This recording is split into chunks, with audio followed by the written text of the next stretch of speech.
Okay, everybody, this is the video I was talking about with regards to what's going to be on the exam. So, the exam's going to be 50 questions, multiple choice, and it'll be due by on February 14th.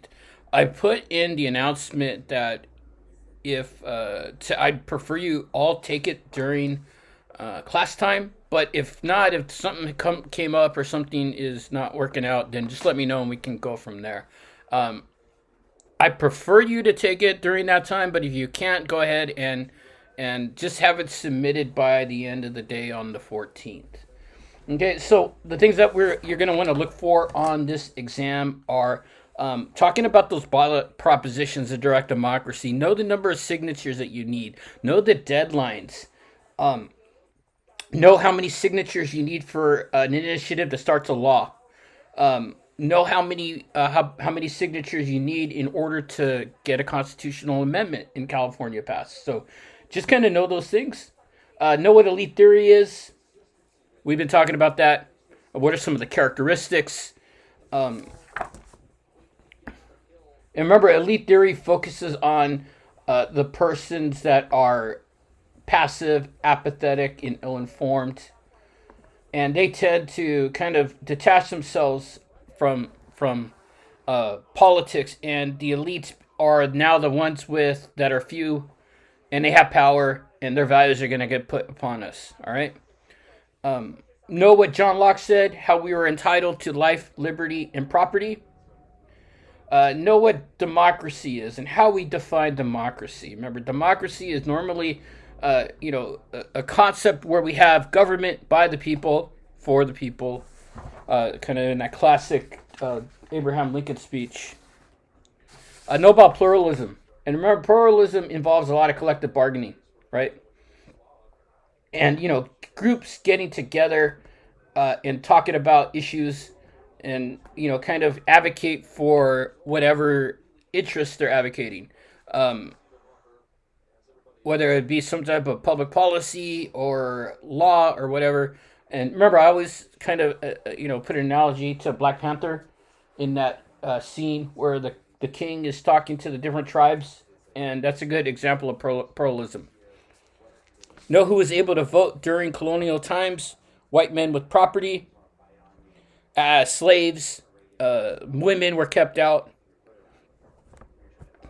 And know the three types of colonies: the charter colony, the royal colony, and the proprietary colony. The charter colony is probably one of the more important ones, as the charter colonies were a kind of a basis for the U.S. Constitution.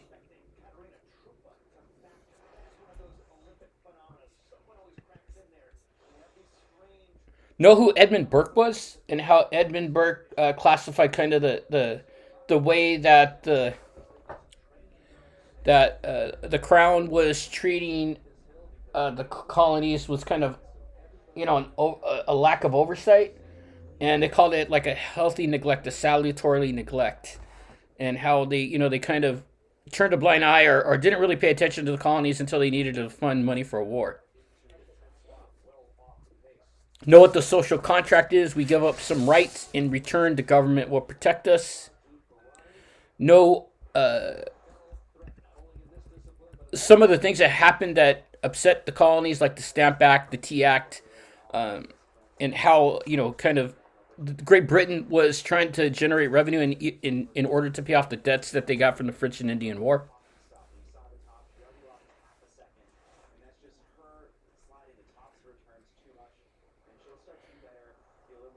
Know the New Jersey Plan. Know the Virginia Plan and the Connecticut Compromise. Remember, the New Jersey Plan was a plan that advocated for having three branches of government, and one state should have a vote. Virginia was like English Parliament, House of kind of like the House of Commons and the House of Lords, where we would have the lower house, in a sense, voted on by the population, and then the lower house voting for the upper house. So a totally parliamentary system. Know about Locke's belief on the social contract. Some of his, what are some of the natural rights we have according to Locke? That's life, liberty, and property. No Tyranny of the Majority. It comes out of Federalist 51 and how Madison said that, we have a majority rule, but in a lot of instances, you have to have protections for the minorities. And in order to do that, you need separation of powers, right? And things like separation of powers, it's designed.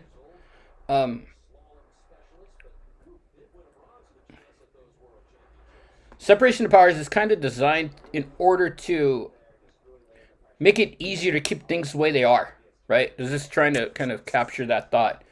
Um, because in a sense, with these checks and balances, legislation or acts could get kind of caught up in, we have gridlock.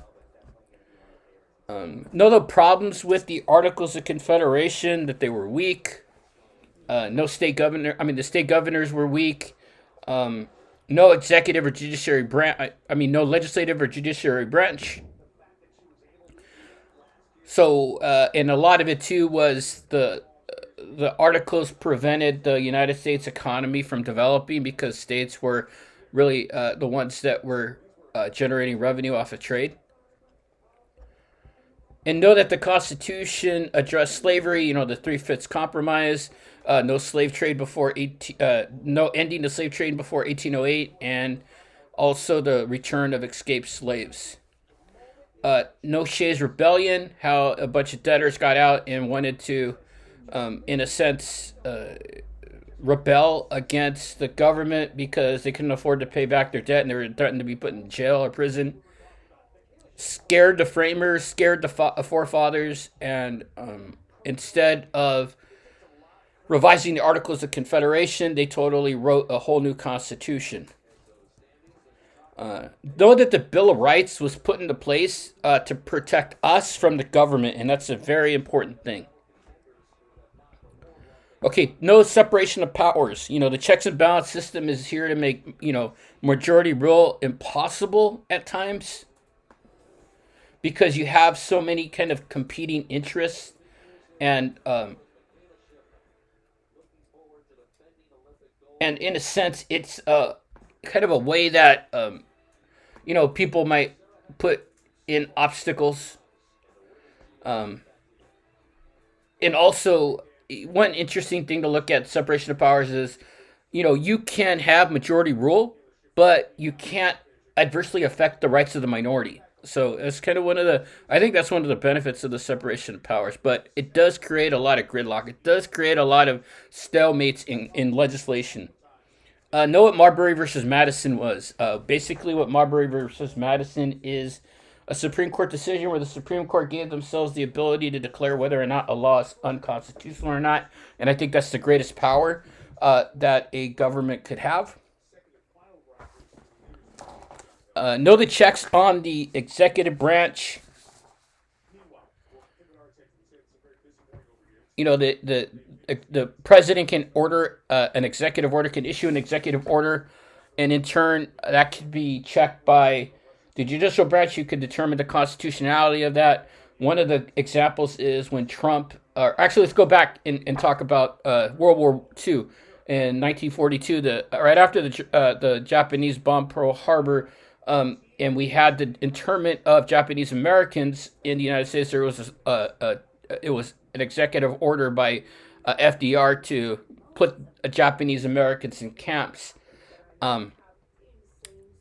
called Executive Order 9066. Right, so that was eventually challenged by a gentleman named Fred Korematsu, and because of that, the judicial branch can check that executive order by determining whether or not it's constitutional. The same thing with the legislative branch. The legislative branch can be checked by the judicial branch by exhibiting if a law is constitutional or not. So if the legislative branch issues a law, the Supreme Court can check it, or the federal court system can check it. Know the checks on the judiciary branch. One check that the judiciary has is on the judiciary is if they determine a law to be unconstitutional, the easiest way to make a law that's unconstitutional constitutional is to pass a constitutional amendment. Now, it's easier said than done, right? So we've only had 27 amendments in the history of our country. One was repealed, and 10 were all put into place in one shot. So, kind of that ability to try to pass a constitutional amendment is very, very, very difficult, just because of the numbers of the numbers of votes you need in order to get a constitutional amendment passed. If you want to pass a constitutional amendment, you need 2/3 of Congress, or 66%, and 3/4 of the states, or 38 states, to agree to this constitutional amendment.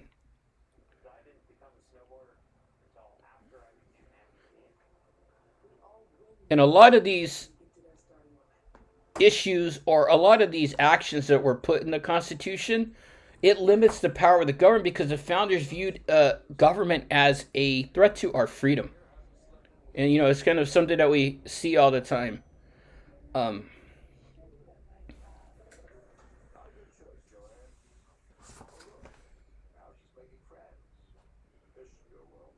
Remember that the executive branch can veto, again, and if the legislative branch puts out a policy or a law and the president doesn't want to sign it, he can veto it, and then that law will not pass. But on the other hand, the legislative branch can check the president by overriding that veto, but then again, that is a very high criteria to achieve.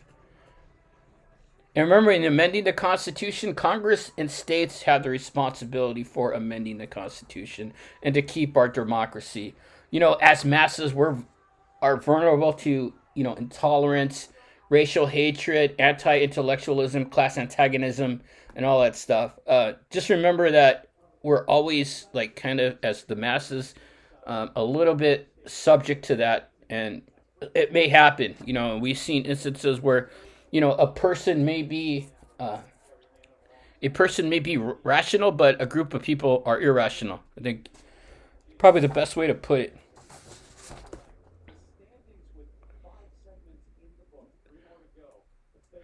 Remember Prop 13, when we go back to the direct democracy, it limited property tax to 1% of the assessed value of the home. Okay, and let's go talking about federalism now. In federalism, generally people have a positive view of local and state government, but a negative view of the federal government, and we talked a little bit about that. The numbers of government in the United States is currently about 86,000, and we have about 86,000 different types of governments. Know about delegated powers. Delegated powers are powers that are specifically granted to to Congress by the Constitution. There's 18 of them. And know what concurrent powers are. One concurrent power is taxation, meaning that the federal government can tax as well as state governments. We live in a state that taxes, right? So we have to pay state tax.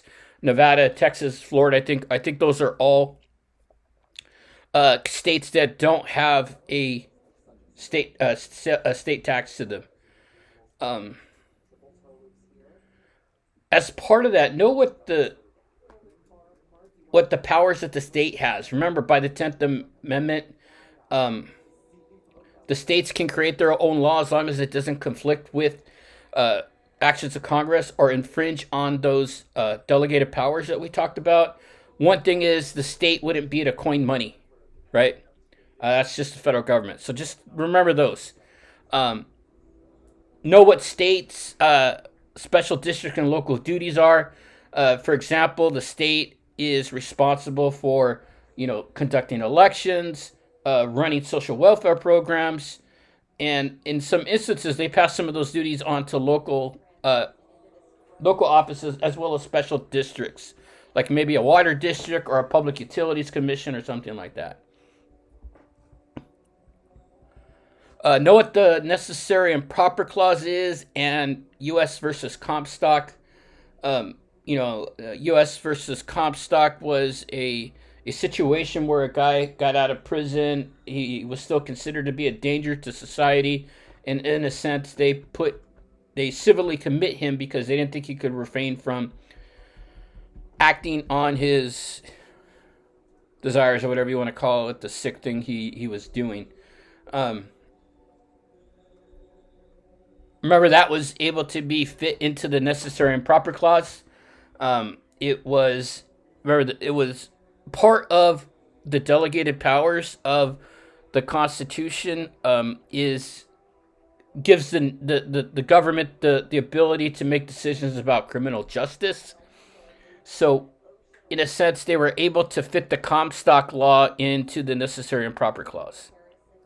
Know what marble cake federalism is? Know what layer cake federalism is? Layer cake federalism is that type of federalism where we had each individual government, federal, state, and local, doing totally separate duties, right? The federal government was responsible for, uh, protection against invasion. The state governments made, issues about trade and stuff like that. So no kind of the periods of layer cake federalism. Marble cake federalism kind of happened a little bit later, when you have the state and federal governments working together on issues for the people, whether it's highways or schools or law enforcement. Those are all issues that kind of, this system of, or this style of federalism deals with, where you have both the state government and the federal government working together. Know what dual federalism is in the time periods. Also know what coercive federalism is, and kind of the sense that we talk a little bit about instances where, you have a mandate from the government and you have to comply, and if you do not comply, you could be fined, you can have money withheld. I used the Americans with Disabilities Act as an example. The federal government decided to put this act in, and as a result, both public offices and private offices were required to kind of abide by this law without federal money coming to them. So, they gave them a mandate and they have to follow that mandate. And if they don't, they can risk either being fined, have money withheld from them, and also, definitely going to face a lawsuit. Know where you can find the supremacy clause. Pretty simple. Okay, we're going to go to the 1900s now. So, know what the Bessemer Project was for converting iron into steel, and how it made Carnegie a millionaire. Know the percentage of people that the people of the nation's largest cities were foreign born. So basically, know how many foreign born people were in the 12 largest cities during the early 1900s. And, it was about 60% of people that were living living in those 12 cities. About 60% of them were foreign born. Know the term laissez-faire economics, kind of the Adam Smith view on economics, where it's a free market society and we have hands off the economy. Let the economy guide itself. Know what the spoils system is and how the spoils system kind of held political parties together.